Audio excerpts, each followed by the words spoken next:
आप कर सकते हो। घर में भी जिनके बच्चे बाहर हैं उनके लिए प्रोटेस्ट है। भगवान जो है, आपको बताऊँ भगवान क्या है, हमें बताया भगवान क्या है। भगवान बाहर नहीं है, ये तत्व भी भगवान है। आपने रामायण सुनी, रामायण से 5 बातें सीखने को मिलती है।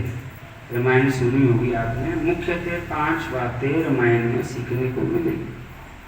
अगर साम्राज्यवाद के बारे में सीखना हो तो राजा दशरथ से सीख सकते हो आप साम्राज्यवाद के। अब तो यूट्यूब का ज़माना है, अब देख सकते हो।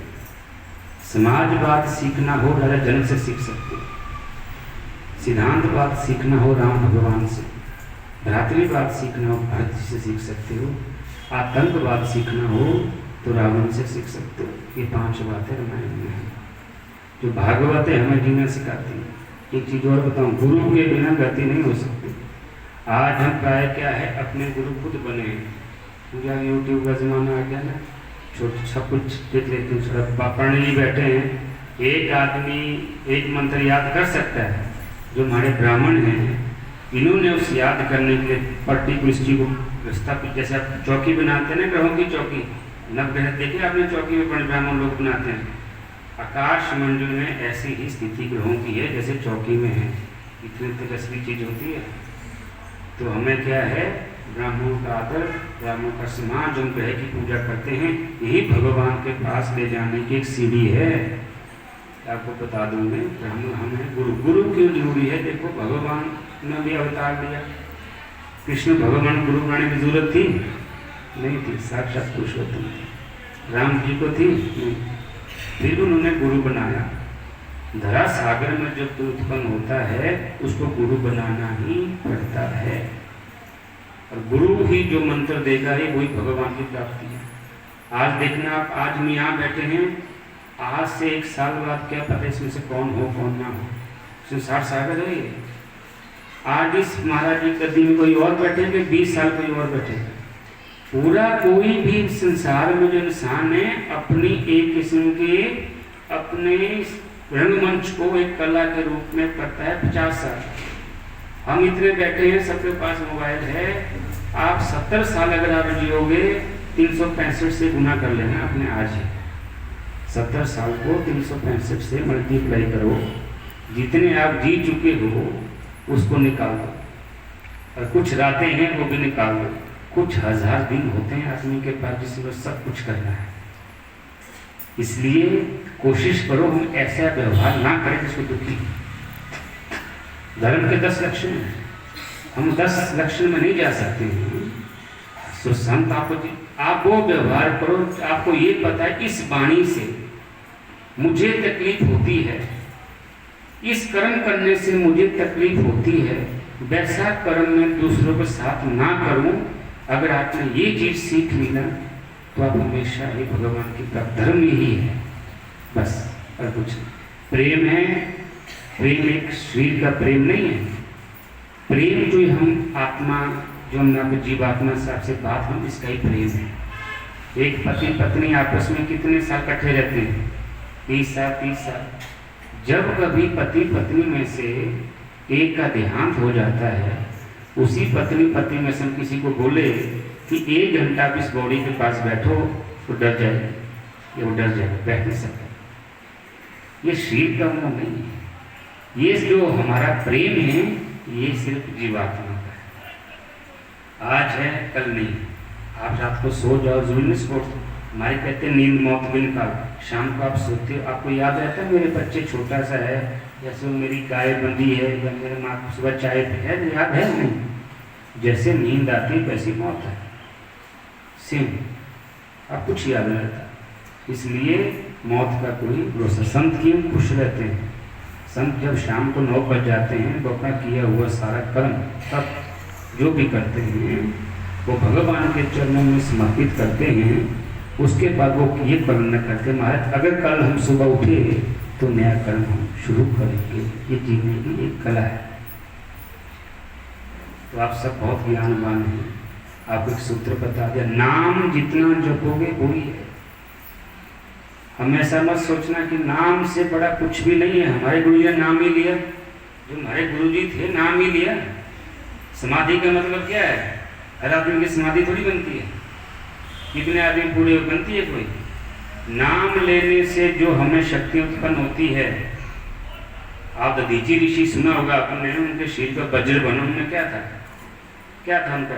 नाम का ही प्रभाव था। उन्होंने पूरी जिंदगी भगवान नारायण का नाम लिया और वज्र बन गए वो। उस वज्र क्या है? इंद्र भगवान के पास वित्रसुर को वध किया। आज जो वज्र है वो बुरी चीज़ों का खात्मा करता है। वैसे हमारे गुरु जी की समाधियाँ हैं, जहाँ समाधि होती है ना, वहीं ताकत होती है। आपने देखना, समाधि होती वहीं गुरु जी की ताकत है। ऐसे चलते रहो आप। जहाँ शरीर जब कोई महापुरुष त्यागता है, इसका मतलब उस स्थान की बहुत बड़ी महत्ता है। अगर हम बानी चाहे हरिद्वार से गंगा जी को नहर के रास्ते बॉम्बे पहुंचा सकते हो, इतने धन्यवान हैं, उनको पता है। जो हरिद्वार का जो महत्व स्थान का है वो वहाँ पे नहीं होगा पानी बन। वैसे हमारे आश्रम का है। जो जोगी पंगा का महत्व है, आप जैसा कहीं बना दो, वहाँ की शक्ति, वहाँ का तप वो नहीं आ सकता। ये है, इसलिए गुरु के बिना अभी भी कदम गुरु सर्वोपरि है। जब गुरु संत शांत है। संत का मतलब क्या होता है? शांत। पानी, संत को पानी कहते हैं। पानी समझ गया? पानी को आप चम्मच में ले जा सकते हो, बड़े सी बाल्टी में भी ले जा सकते हो, टैंकर में भी ले जा सकते हो। पानी को भरा कर सकते हो, लाल कर सकते हो, गर्म कर सकते हो। वास्तविक स्वरूप पानी का क्या है? शांत है। वह संत होते हैं। अपने अनुसार जैसे मर्जी इसको आप ला सकते हो, लेकिन अंतिम क्या है? ये शांत ही मिलेगा आपको, उसको फर्क नहीं पड़ता। जब हम संन्यास लेते हैं ना, हमें क्या कहा जाता है कि आज के बाद आपकी जो माता है धरती है, पिता आकाश है। तो सच्चा सन्यासी होगा वो, उसको मान सम्मान का मतलब नहीं है कि जरूरी नहीं कि भगवे कपड़े में पहनना हो, मुझे भगवान की प्राप्ति हो, ऐसा नहीं है। आप यहाँ बैठो, भगवान की प्राप्ति अलग विषय है, वो अपने कर्मों से किया जा सकता है, नाम लेके ही। ऐसा नहीं गुरु पार जाए। एक थोड़ा दृष्टांत देता हूँ, बाकी टाइम भी हो गया।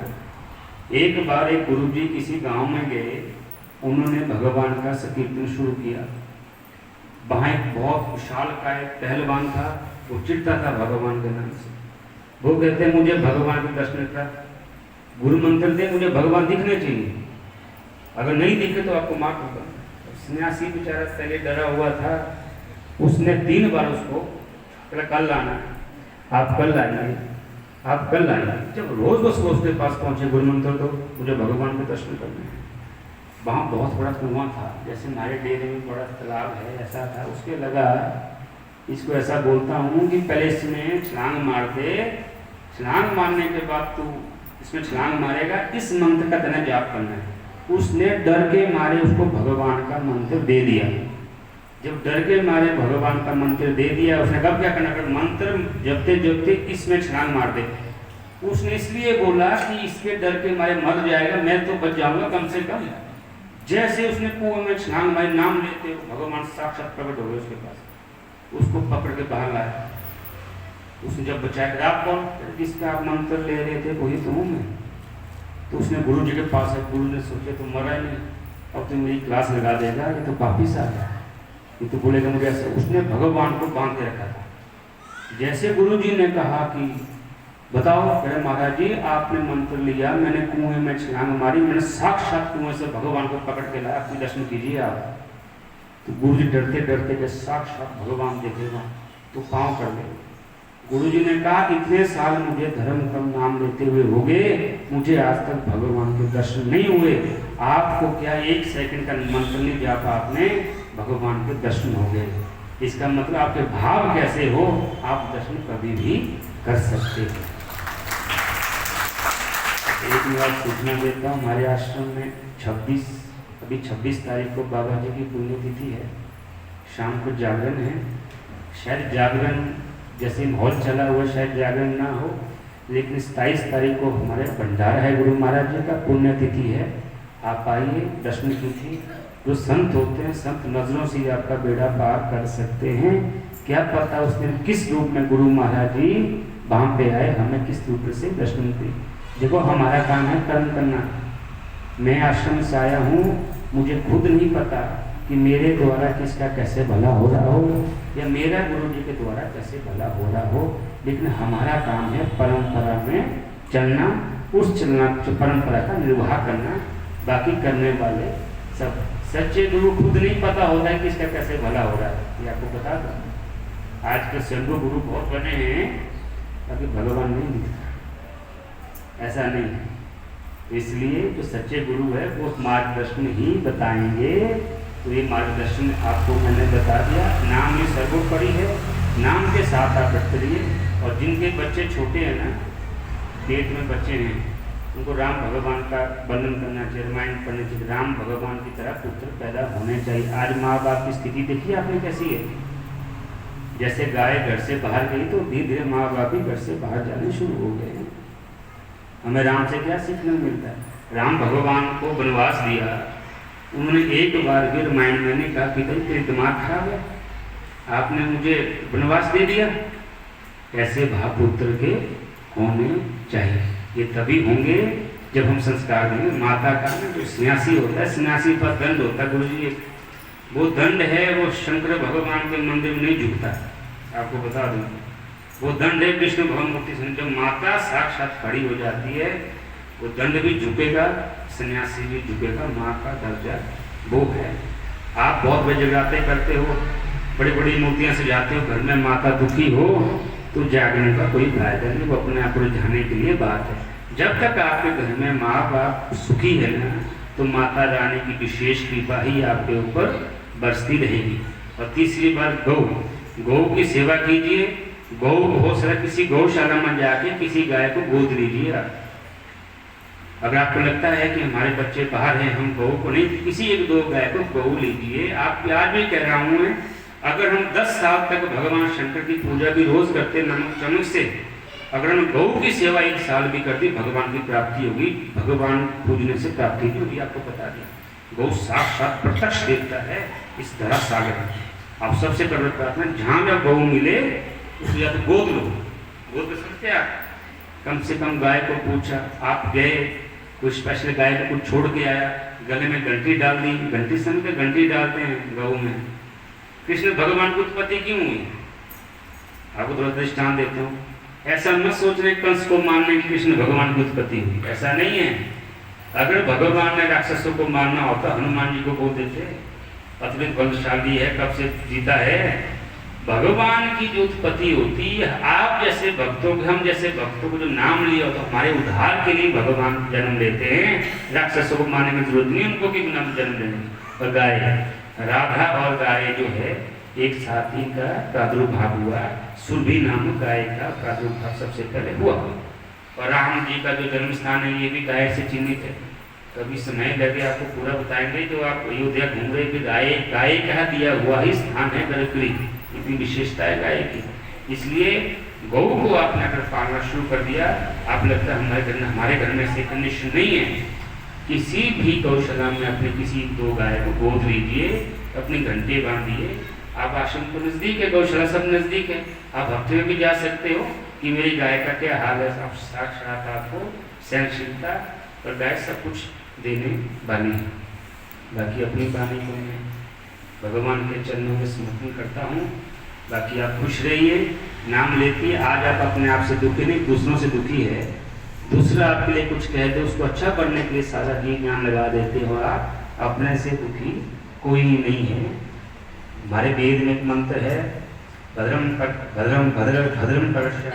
का मंत्र है, भद्रम कर्णे शृणुयाम भद्रम पश्येमा तिरंगे तुष्ट। इसका मतलब है आप 2 चीजें अगर अच्छा कर लो, देखना और सुनना। देखना और सुनना आपने अच्छा कर दिया तो आपका जीवन अच्छा, अच्छी बातें सुनो, अच्छा देखो, 2 चीजें बस। ये मैंने आपको बता दिया, थोड़ा सा दृष्टांत है। बाकी आप सब हमारे से ज्ञान वाले सब जानते इस प्रांत के बारे में। बाकी आप खुश रहिए, भगवान का नाम लेते रहिए। आज हमारे भारतवर्ष में युद्ध कर घात बने हुए हनुमान जी का नाम लेके अपने शहीद, जो अपने शहीद हुए हैं, कुछ आज फौजी लोग और कुछ हमारे भाई लोग बॉर्डर में हैं, उनके नाम हर धर्म हमारे सब भाई है। आज उनकी वजह से हम यहाँ बैठे हैं, इसलिए उनके नाम का कम से कम हनुमान चालीसा या उनके नाम का सुंदरकांड का आप पाठ कीजिए, उनको बल मिलेगा, बल मिलेगा। अपनी वाणी को मैं विश्राम देता हूँ। धन्यवाद।